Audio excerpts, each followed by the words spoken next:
नमस्कार। विचित्र विलक्षण विश्व में आपका पुनः एक बार स्वागत है। कुछ दिनों पहले मेरी दृष्टि में एक प्रश्न आया, विश्व की एकमात्र झील कौन-सी है जो अलग-अलग महासागरों में मिलती है? विश्व की एकमात्र, यह शब्द मेरा सदा माथा ठनकाते हैं। बहुधा हम जिसे एकमात्र मानते हैं, उसके अनेक अपवाद निकल आते हैं और उन अपवादों की खोज बहुत आनंद देती है। और इस प्रस्तुति में वही आनंद मैं आपके साथ साझा करना चाहता हूँ। सामान्य रूप से पानी सदा गुरुत्वाकर्षण बल का मान रखते हुए ढलान की ओर प्रवाहित होता है। अपवाद हैं परासरण दाब और केशिका क्रियाएं, जिन पर कभी और चर्चा होगी। विश्व के सभी स्थानों पर कहीं न कहीं ढलान होती ही है और सभी और होती है। अतः किसी भी क्षेत्र के सर्वोच्च स्थानों पर यदि झीलें हैं, तो उनका जल निकास किसी भी दिशा में संभावित है, कभी-कभी एक से अधिक दिशाओं में भी। जैसा कि फ्लोरिडा की ओकीचोबा झील में होता है, जिसके 3 मुख्य नदियां निकलती हैं। दक्षिण में एवरग्लेड्स, पश्चिम में केलसुहाची नदी और पूर्व में सेंट लूसी नदी। यदि वह झील जल विभाजक रेखा, वाटरशेड और वाटर डिवाइड लाइन पर स्थित है, तो उसके बाह्य प्रवाह का 2 दिशाओं में विभाजन हो सकता है। इसे झील का द्विविभाजन कहते हैं। संयुक्त राज्य अमेरिका के सुप्रसिद्ध स्थानों में एक है येलोस्टोन नेशनल पार्क। यह महाद्वीपीय द्विविभाजक रेखा पर स्थित है और इस राष्ट्रीय उद्यान में इसी रेखा पर ईसा झील भी स्थित है, जो जल विभाजक रेखा पर भी स्थित है। इसका पश्चिमी प्रवाह फायरहूल नदी है, जो मात्र वसंत ऋतु में बहती है, और पूर्वी प्रवाह लुइस नदी वसंत और गर्मियों में बहती है। इस अद्भुत संयोग से वसंत में फायरहोल नदी मैडिसन नदी के माध्यम से मिसूरी और मिसिसिपी नदी के होते हुए अटलांटिक महासागर में मिलती है। लेविस नदी स्नेक नदी में मिलती है, जो कोलंबिया नदी से होते हुए प्रशांत महासागर में जा मिलती है।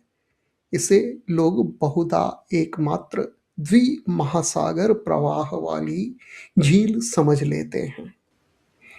विश्व की सबसे बड़ी द्विविभाजित झील कनाडा की वोलास्टोन झील है, जिसका लगभग 10% पानी फॉन दु लाक नदी के माध्यम से अथबस्का झील के से होते हुए मैकेंजी नदी के तंत्र में मिलता है और वह नदी आर्कटिक महासागर में जा मिलती है। शेष जल कोचराने नदी से रेंडियर झील में होता है, फिर चर्चिल नदी से अटलांटिक महासागर की हडसन की खाड़ी में जाकर मिलता है। अनुमान करिए इस प्रकार की मैं कितनी और झीलों की जानकारी देने वाला हूँ। वहीं जल द्विविभाजक झीलों में समिति की पंचबाउल, कमिटीज पंचबाउल सबसे छोटी है। इसका पानी व्हर्लपूल और अथबस्का नदियों के माध्यम से आर्कटिक महासागर में मिलता है तथा वुड और कोलंबिया नदी के माध्यम से प्रशांत महासागर में जाकर मिलता है। मानचित्र में इसके निकट डिवाइड क्रीक का जल भी द्विविभाजित होता है, किंतु यह एक छोटी जलधारा वाली नदी है, यहाँ कोई झील नहीं है। स्वीडन, नॉर्वे और फिनलैंड की सीमाओं पर 3 कंट्री केर्न और समुद्र तल से 489 मीटर ऊंचाई पर स्थित है गुलजार्वी झील, जिसे किल्पिसजार्वी तथा कुल्ताजार्वी भी कहते हैं। यह मुख्य जल विभाजन पर स्थित है, जो उत्तरी यूरोप की विपरीत दिशाओं में जाने वाली नदियों और जलधाराओं को पोषण देता है। दक्षिण की ओर कुल्ताजौकी नदी के माध्यम से बहता हुआ पानी कोंकामैनो और म्यूनियो नदी से होता हुआ अटलांटिक महासागर के बाल्टिक सागर से जाकर मिलता है। उत्तर की ओर नॉर्वे की पर्वतीय ढलान से पश्चिम की सिग्नल सिग्नल डेलन घाटी से लिंगन फ्योर्ड में बहता है, जो नॉर्वेजियन सागर में है और आर्कटिक महासागर से जुड़ता है। अब तक हमने चर्चा की है प्राकृतिक झीलों की, किंतु मानव सदा प्रकृति से छेड़छाड़ करते आए हैं और इसका परिणाम भी देखिए। 1912 में जब पनामा नहर से अटलांटिक और प्रशांत महासागर को जोड़ा गया, तो अटलांटिक महासागर में मिलने वाली चाग्रेस नदी पर बांध बनाकर एक कृत्रिम झील बनाई गई, जिसे गातुन झील कहते हैं। इस झील का जल बांध के अनेक लॉक्स के माध्यम से होता हुआ इन दोनों महासागरों में मिलता है। वैसे यदि आप इस झील के चित्र पर दृष्टि डालें, तो आपको ज्ञात होगा कि प्रशांत महासागर और गातुन झील के मध्य मिराफ्लोरस नाम की एक झील भी है, किंतु यह झील गातुन झील से निचले स्तर पर है और इसका जल अटलांटिक महासागर तक नहीं पहुंच पाता है। किंतु क्या आप जानते हैं कि गातुन झील को चाग्रस नदी पर 1935 में बनाई अलायुहेला झील से भी जल मिलता है। इस प्रकार अलायुहेला झील, जिसे अमेरिकी नियंत्रण काल में मैगन डैम कहा जाता था, उसका जल भी 2 महासागरों से मिलता है। एक और विलक्षणता यह है, प्रशांत महासागर अटलांटिक महासागर के पश्चिम में है, किंतु भौगोलिक विलक्षणता के कारण पनामा नहर का पूर्वी मुख प्रशांत महासागर में है और पश्चिम में अटलांटिक महासागर में। पनामा नहर में पानी की कमी को पूरा करने के लिए रियो इंदियो नदी पर भी एक बांध बनाया जा रहा है।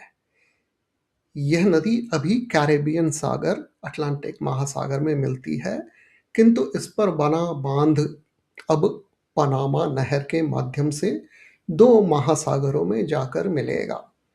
स्वेज स्थल डमरू मध्य इस्मस ऑफ स्वेज से होकर बनाई गई स्वेज नहर, स्वेज कैनाल, कई प्राकृतिक झीलों और तालाबों को जोड़ती है।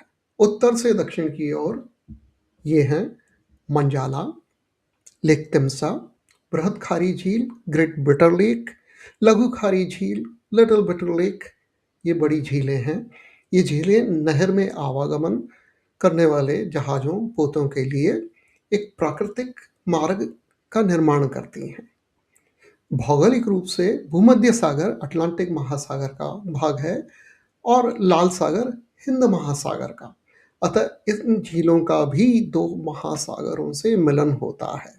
सामान्य रूप से शीतकाल में इन झीलों का जल प्रवाह दक्षिण से उत्तर की ओर तथा ग्रीष्म काल में इनका जल प्रवाह उत्तर से दक्षिण की ओर होता है।